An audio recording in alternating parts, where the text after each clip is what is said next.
यह वीडियो अनेकों गुप्त रहस्यों से भरा हुआ होने वाला है।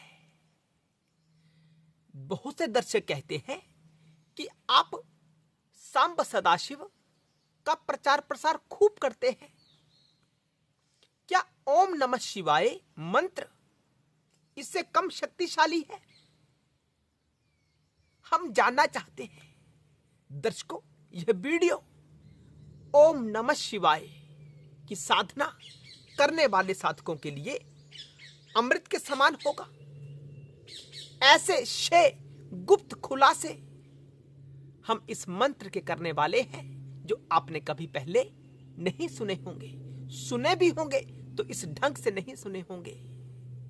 इस वीडियो को सुनने मात्र से आपकी शंकर के प्रति, महादेव के प्रति भक्ति बढ़ जाएगी। अंत तक बने रहना दर्शकों। पहला कि पंच महाभूत जैसे पृथ्वी, जल, अग्नि, वायु, आकाश अपने अपने कार्य को सुचारू रूप से कर पाती है।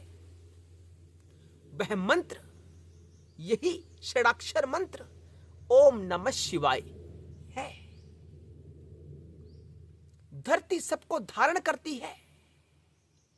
जल में जीवन दायिनी शक्ति है। अग्नि में दाहक शक्ति है।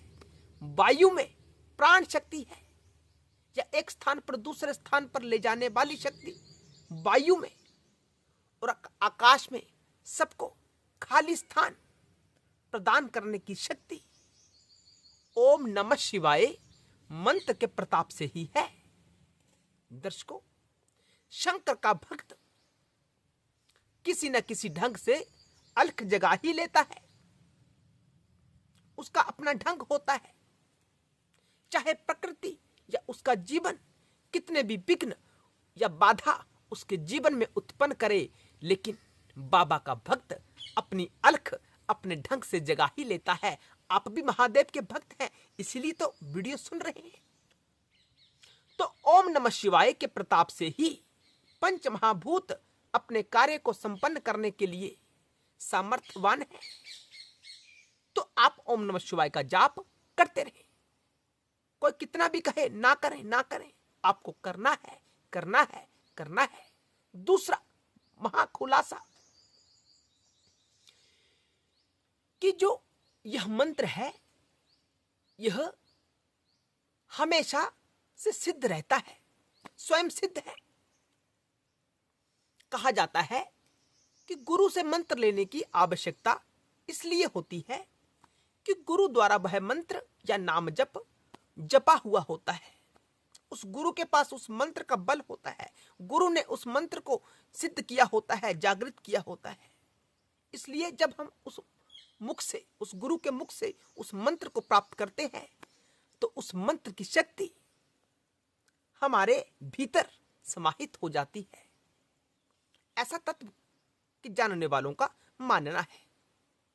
लेकिन ओम नमः शिवाय का जप तो इस सृष्टि का कण कण करता है। हमने जैसे कहा कि पंच महाभूत स्वयं जाप करते हैं, शक्ति प्राप्त करते हैं, अपने कार्य को कर पाते हैं।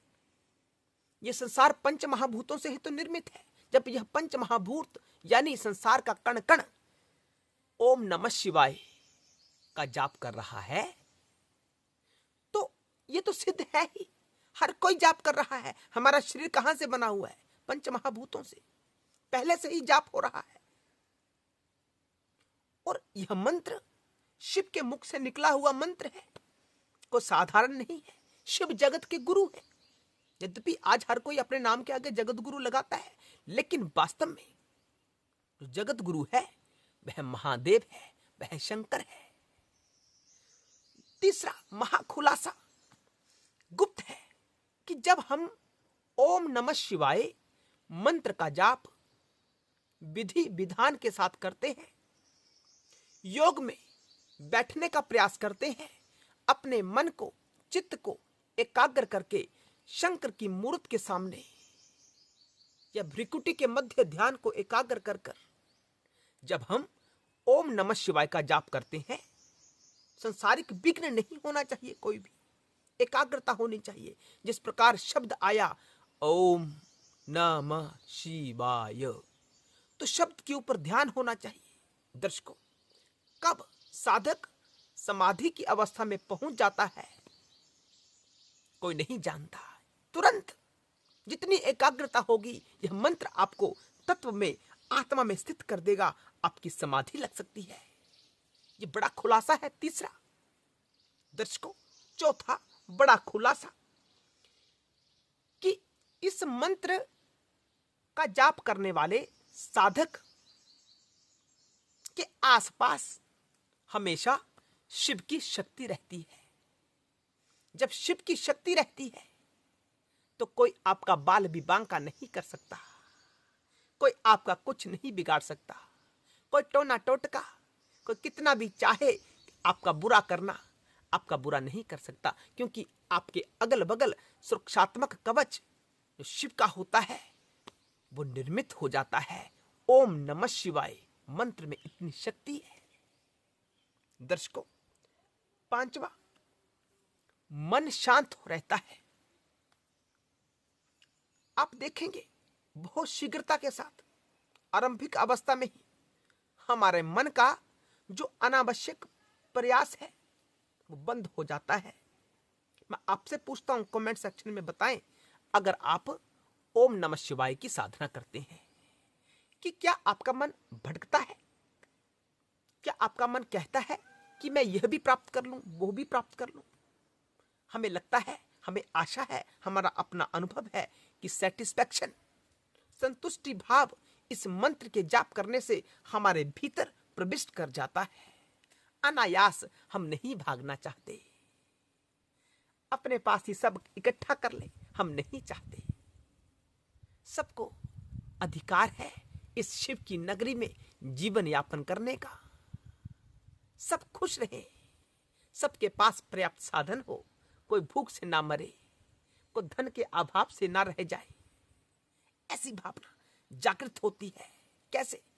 ओम नमः शिवाय मंत्र का जाप करने से। यद्यपि सांब सदाशिव भी शक्तिशाली है, लेकिन वो नाम जप है, यह मंत्र जप है, यह सांब सदाशिव से भी अधिक तीव्रता से प्रभाव दिखाने वाला मंत्र है। सृष्टि का मूल मंत्र है, पहला मंत्र है। दर्शकों, अगला छठा बड़ा लाभ, यह सृष्टि शिव के एक इशारे से कार्य करती है। जैसा शिव आदेश करते हैं सब उसी अनुरूप कार्य करते हैं। तो जब हम ओम नमः शिवाय का जप करते हैं, एकाग्रता चाहिए। पहले ही कह रहा हूं कि जब हम जप करते हैं, निरंतरता के साथ करते हैं, तो सब प्रकार के देवी देवता, यद्यपि सब शंकर के ही रूप है, सब देवता शिवात्मक है, मूल रूप से ब्रह्मा विष्णु रुद्र शिवात्मक है, शिव के ही स्वरूप है, शिव से ही वैभव प्राप्त करते हैं सृष्टि कार्य के लिए। और इन त्रिदेवों को छोड़कर अन्यत्र भी जो दूसरे देवता हैं, स्वर्ग के देवता हैं, वह भी आपके लिए कार्य करना आरंभ कर देते हैं। वो ये नहीं कहते कि ये साधक कौन मेरा नाम जप थोड़ा नहीं करता है, मेरे लिए हवन यज्ञ थोड़ा नहीं करता है। दर्शकों, शंकर का आदेश है कि जो मेरा भक्त होता है उसे किसी भी विषय वस्तु का अभाव नहीं होना चाहिए, वह सांसारिक रूप से भी दुखी नहीं होना चाहिए, वह प्रसन्न होना चाहिए। शंकर के भक्त के पास कुछ भी नहीं है, हो सकता है शाम को खाने के लिए खाना भी ना हो, लेकिन उसके जो भीतरी भाव होता है, आत्मा का भाव, शिव का भाव, वो जागृत होता है, वो फिर भी प्रसन्न होता है।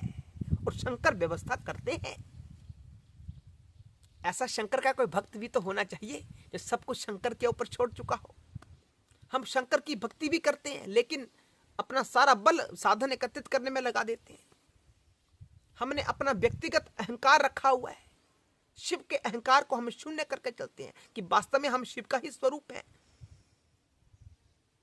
तो दर्शकों, यह 6 खुलासे जो शिव के इस मंत्र का जाप करने से अनायास ही प्राप्त हो जाते हैं। दर्शकों, सब करें इस मंत्र का जाप खूब करें। आपको पीछे हटने की आवश्यकता नहीं है। सोशल मीडिया के ऊपर बहुत से प्रवचन आपको प्राप्त होते हैं कि ये मंत्र ऐसे जाप ना करें, इसके नियम होते हैं। शिव महापुराण की कथा साफ साफ कहती है, या अन्य जो शैव ग्रंथ है वो साफ साफ कहते हैं कि सब मंत्रों को गुरु मुख से प्राप्त करना अनिवार्य है। लेकिन इस षडाक्षर पंचाक्षर मंत्र को किसी गुरु से प्राप्त करने की आवश्यकता नहीं है। हम बार बार कहते हैं, हमारे पास प्रमाण है।